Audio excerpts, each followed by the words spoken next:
देखो, सबसे पहली बात प्रसाद की अवधारणा को समझो। प्रसाद किसको बोलते हैं? अपने इष्ट आराध्य को लगाए हुए भोग के उपरांत जो बचे उसे ग्रहण करने का नाम प्रसाद है। जैन धर्म में प्रसाद की परंपरा नहीं है, क्योंकि जैन धर्म के अनुसार भगवान प्राणातीत होते हैं, वो भोजन ग्रहण नहीं करते। हमारे तीर्थंकर अरहंत अवस्था को प्राप्त होने के उपरांत वे कबल आहार से मुक्त होते हैं, उनको भुक्ति नहीं होती, आहार नहीं होता। तो जब भगवान आहार ही ग्रहण नहीं करते तो उनको भोग नहीं लगाया जाता। अब भगवान को भोग ही नहीं लगाए तो प्रसाद कैसे? तो जैन धर्म भगवान के अनुसार भगवान निराहारी होते हैं, उनको भोग नहीं लगता, इसलिए जब हम भगवान को भोग नहीं लगाते तो हमारे यहाँ प्रसाद ही नहीं है। इसलिए प्रसाद शब्द की अवधारणा जैन धर्म के अनुकूल नहीं है। हाँ, अब मुनि महाराज हैं। मुनि महाराज ने आहार लिया, जो चीज़ें उनने ली उनके बाद जो बचा लोग वो दान नहीं दे सकता, लेकिन हम उसकी शांति की भावना तो भा सकते हैं। तुम सूतक में अपने हाथ से गंधोदक नहीं ले सकते, पर दूसरा तो तुम्हें गंधोदक दे सकता है। तुम अपने हाथ से दान नहीं कर सकते, तुम अपने हाथ से अभिषेक नहीं कर सकते, लेकिन कोई दूसरा तुम्हारे लिए शांति की कामना करता है तो मेरे विचार से उसमें कोई हर्ज नहीं होना चाहिए। गुरुवर के चरणों में नमस्तु। सभी छुल्लक जी के चरणों में इच्छा में सम्मेद शिखर से पूरी 50 आरिकाओं की तरफ से महाराज जी आपको बारंबार कोटि सहा नमोस्तु बोला माता जियों ने।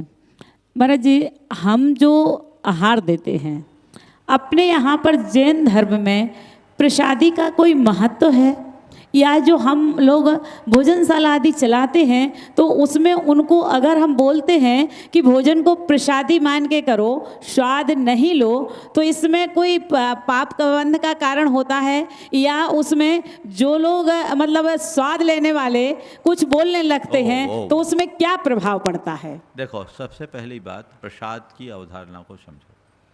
प्रसाद किसको बोलते हैं? अपने इष्ट आराध्य को लगाए हुए भोग के उपरांत जो बचे उसे ग्रहण करने का नाम प्रसाद है। जैन धर्म में प्रसाद की परंपरा नहीं है, क्योंकि जैन धर्म के अनुसार भगवान प्राणातीत होते हैं, वो भोजन ग्रहण नहीं करते। हमारे तीर्थंकर अरहंत अवस्था को प्राप्त होने के उपरांत वे कबल आहार से मुक्त होते हैं, उनको भुक्ति नहीं होती, आहार नहीं होता। तो जब भगवान आहार ही ग्रहण नहीं करते तो उनको भोग नहीं लगाया जाता। अब भगवान को भोग ही नहीं लगाए तो प्रसाद कैसे?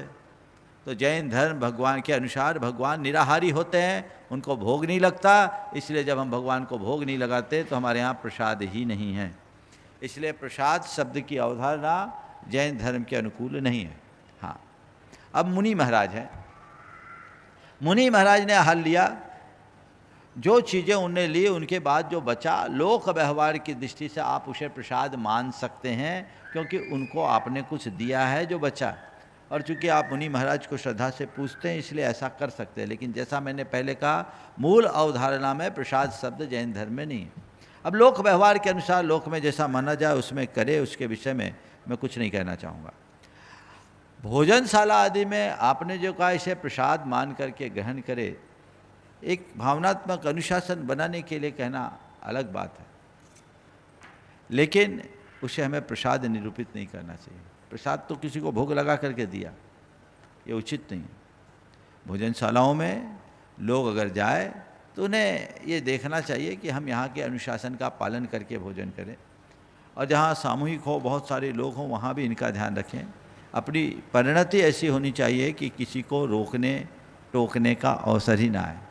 लेकिन कई बार ऐसे कुछ प्रसंग आ जाते हैं कि लोग वहाँ पूर्ण अनुशासन खो देते हैं। ये अच्छी बात नहीं है। हमें अपनी परंपरा, हमें अपनी सभ्यता, हमें अपनी संस्कृति का पूरा ख्याल रखना चाहिए। इसलिए उसे प्रसाद न कहकर आप ये कह सकते हैं ये व्यवस्था आपकी ही व्यवस्था है, अपनी ही व्यवस्था है। आप अच्छे से भोजन करें, भोजन का स्वाद लें, रसपूर्वक भोजन करें, पर इतना ख्याल रखें आपके पीछे और लोग भी हैं। अनुशासन से करें तो कोई बुराई नहीं।